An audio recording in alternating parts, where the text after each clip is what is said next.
So today I thought I'd draw something different, slightly off politics, direct politics. Um, and I might do this every Wednesday unless there's breaking news. I'm going to call it Women's Rights Wednesday and do something about women's rights um, in this country or around the world.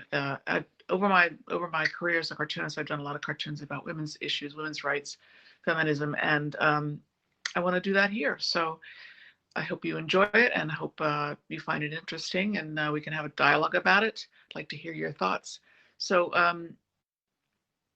let's get to it. I'm going to start drawing, as I do every weekday for Haps News. I draw something, and you can watch me. Let me turn you around.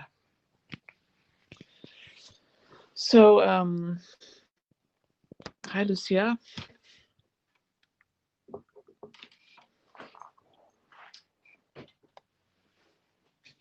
I was on Twitter yesterday, and I was looking at this account of an organization I follow in Oslo, Norway.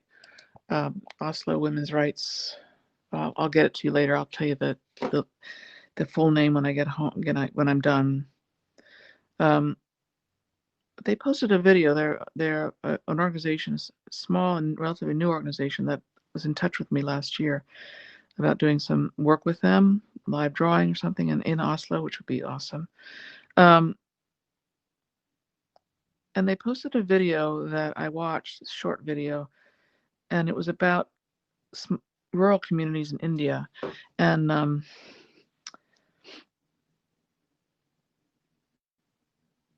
we all know, we've all heard the news about how difficult things can be for women in India.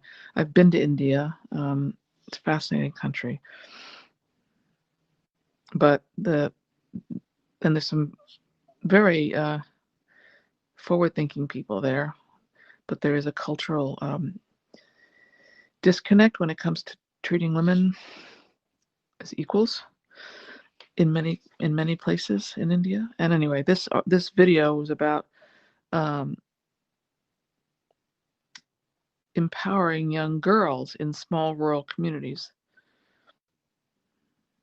And what they are doing, I'll give you the name of the organization that's sponsoring this, that's sort of helping this to happen,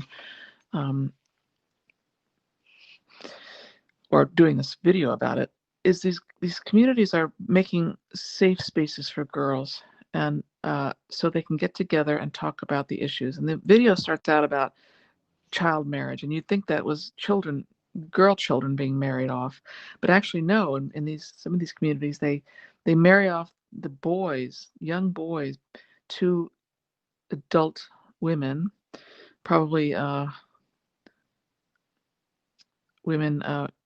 adult women, because the boys' families are wealthy. So child marriage, but in the opposite direction of what you would think when talking about child marriage. And the video starts about this young girl talking to her family, saying, I don't care about money. I don't want to do this. I don't want to be married for money.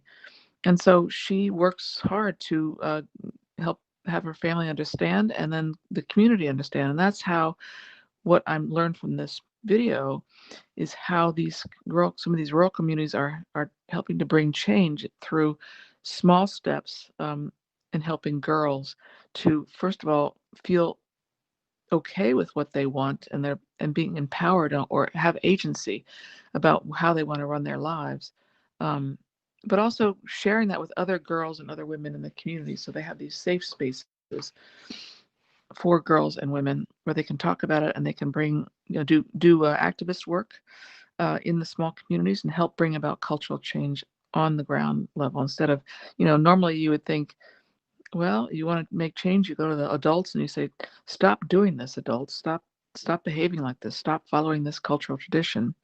That doesn't always work, I think. So working on change at the ground level, at the grassroots level, with these young girls who are passionate about what they want to do with their lives, and help their other young people to also achieve what they want and change the cultural rules in the community. So the movie is called parwas, which means flight. And that's why I wanted to draw these young women, young girls in flight. Um, it's not really an idea drawing, more of a just a visual representation of the film, because I thought it was a really nice film. So if you want to look it up on YouTube, it's called Parwaz, Parwaaz, and it's put out by the ICRW, which is the International Center for Research on Women. Let's see what you're saying. Hi, Pablo. Hi, Blue. Hi, Lucia. Again, this is Liza Donnelly. I'm a cartoonist and writer for a lot of different publications, and I'm drawing about women's rights today. So I will try to do every Wednesday, Women's Rights Wednesday, if I can, or if there's breaking news, I probably won't. I'll draw about that. So let's see if I can paint some of this without it bleeding.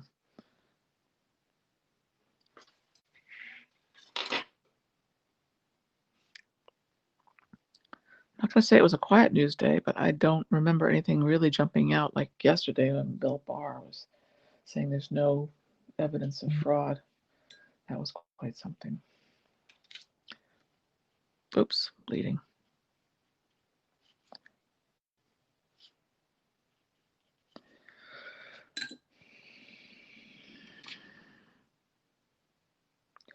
I have to take my time with this. Okay, so I'm going to color in some of the dresses.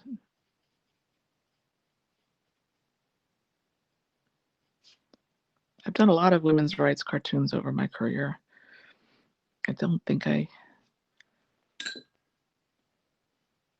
haven't done as many recently.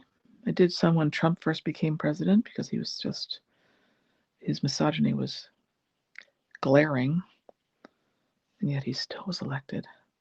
But okay, so I think change can come.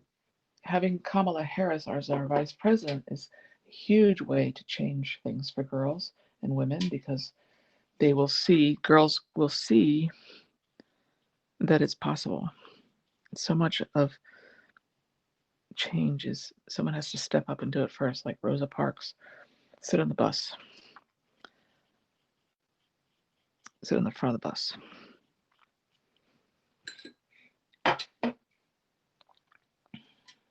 Let's see. Having a little trouble with this bleeding business. The other day when I used this particular brush for drawing, didn't bleed. But the best change, cultural change, and we can change all the laws we want, but the traditions of a culture often don't change. They have to come from the ground up. If you're interested, I delivered a TED Talk back in 2010 called Drawing on Humor for Change, I think it was called, about women and humor and creating change.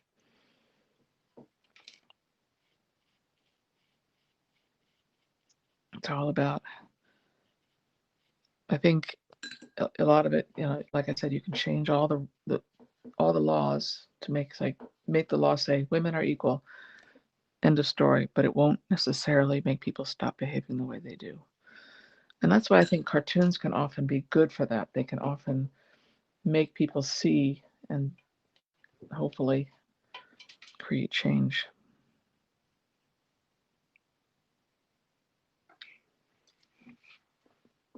Shel Silverstein Vibes says Fappy Tree Frog. Thank you. Let's take that as a compliment. All right, I'm gonna try to. It's still bleeding.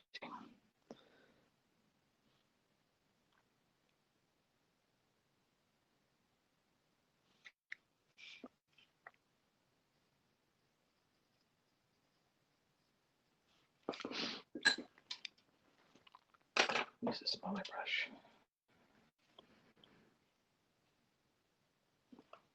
It doesn't have hair on it. I'm using watercolors and dyes. Some of these are dyes, which are a brighter.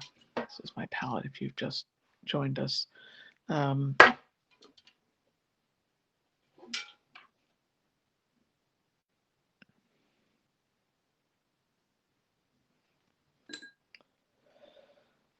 Let's see, what other colors do I have here?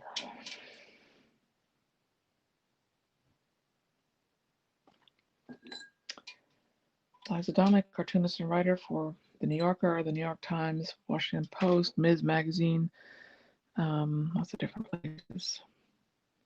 You know, I didn't really want that to be green, but I don't think I can change it now. Give her some color on her hair.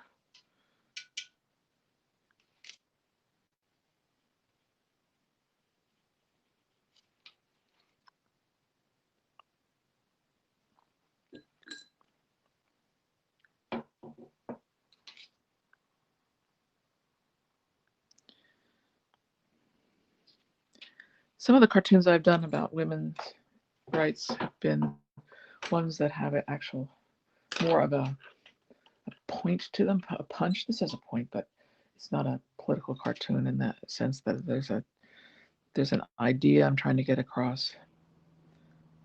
Sometimes this is all you need, is to do something like this. And it'll get people thinking about the issue. I probably will do something on this earth and maybe title it. That'll give it more context. Hello, Brett. So let me show you without showing you my computer. This is the short video called Parwas, and it's really quite good. And it's the organization that I got the video from. First of all, who made the video is the International Center for Research on Women, but on Twitter, I don't know them as well. On Twitter, I know the Oslo Women's Rights Initiative, which I've been in touch with, and they're really, really interesting, and a new and relatively new and small organization in Oslo of a diverse group of women that are trying to bring about change around the world. So there's lots of groups. When I first joined Twitter back in 2008, I was really excited about finding all the feminist groups that I saw online and sharing ideas. So, all right. Yeah, Blue says it affects young men too, affects women. Yeah, this is it's a treating people right is what we have to do. So thank you for joining me. That's all I have for today. Hope you guys are well, wearing your masks. And I do this every weekday for Habs News at 5:30. I'll live draw something in the news and something that we're talking about, and we can discuss it if you want. Give me your thoughts. I'd be happy to talk to you about it or share my ideas. And you can see how I draw. So thank you for joining me. And you can go to my profile and follow me, and you'll get alerts for when I'm going to be doing this next. And you can also support me, sponsor me, become a sponsor, which I would really love if you wanted to do that, become part of my team. So thanks very much. I will see you again tomorrow, same time, same place. Take care and wear your masks. Bye.